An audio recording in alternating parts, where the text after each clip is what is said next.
The sun dipped into the horizon, painting the sky in hues of saffron and gold. In the heart of a remote Himalayan village, an old monk named Swami Aniruddha sat beneath a towering banyan tree. His eyes, filled with the wisdom of 1,000 lifetimes, watched the river flow endlessly, never stopping, never turning back. A young boy named Aryan sat before him. His face was streaked with tears, and his small hands trembled. "Guruji," Aryan whispered, his voice breaking. "Why do people have to die?" Swami Aniruddha studied the boy with a gentle gaze. He had seen this question in many eyes before. The sorrow of losing someone dear was as ancient as time itself. "Come with me," the monk said, rising to his feet.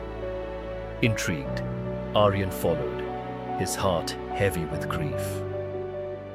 Swami Aniruddha led Aryan to the riverbank. The water shimmered under the evening light, whispering secrets only the patient could hear. The monk pointed at the river. "Look closely, Aryan. What do you see?" Aryan wiped his tears and observed. "The water flows continuously. It never stops." Swami Aniruddha nodded. "Now, pick up a handful of water." The boy cupped his hands and lifted the cool liquid. But within seconds, the water slipped through his fingers, returning to the river. "Do you understand?" the monk asked. Aryan frowned. I lost the water." "No, my child," Swami Aniruddha smiled. "The water has not disappeared. It has merely returned to its source, just as all things do." The boy's brows furrowed. "But how is that like death?" The monk gestured towards a nearby peepal tree. "Do you see these leaves? Some are green, full of life. Some are yellow, ready to fall. And some have already fallen to the ground. But when they decay, they become part of the earth, giving life to the tree again." Aryan's eyes widened as realization dawned. "The body is like the leaf," the monk continued. "It may fall, but the essence, the life within, never dies. It only changes, just like the river, just like the leaves." That night, as the moon cast silver light over the monastery, Aryan sat in deep thought. The monk's words had comforted him, yet something inside him still resisted.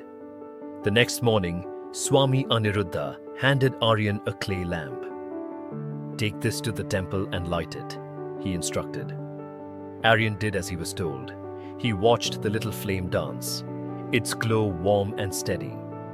The monk then held up another lamp and lit it, using Aryan's flame. Now there were 2 flames. "If I blow out the first lamp," the monk asked, "where does its fire go?"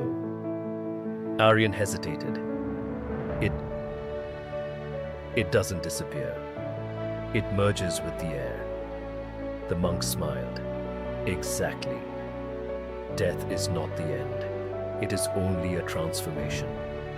Just as the flame does not die but continues in another form, so do we." A deep sense of peace settled over Aryan. For the first time since his father's passing, he did not feel alone. Days passed, and Aryan found himself returning to the river often. He no longer cried when he thought of his father. Instead, he looked at the flowing water and whispered, "You are still here, just in a different form." One evening, as the sun set behind the hills, Aryan approached Swami Aniruddha with folded hands. "Guruji, I think I understand now. The body is like a clay lamp, and life is the flame. Even when the lamp breaks, the flame continues." The monk's eyes gleamed with pride. "Yes, Aryan. And now, you must teach others what you have learned." From that day on, Aryan carried the wisdom of his guru in his heart, sharing the truth of life and death with all who sought answers. For death was never an end, only a return to the source.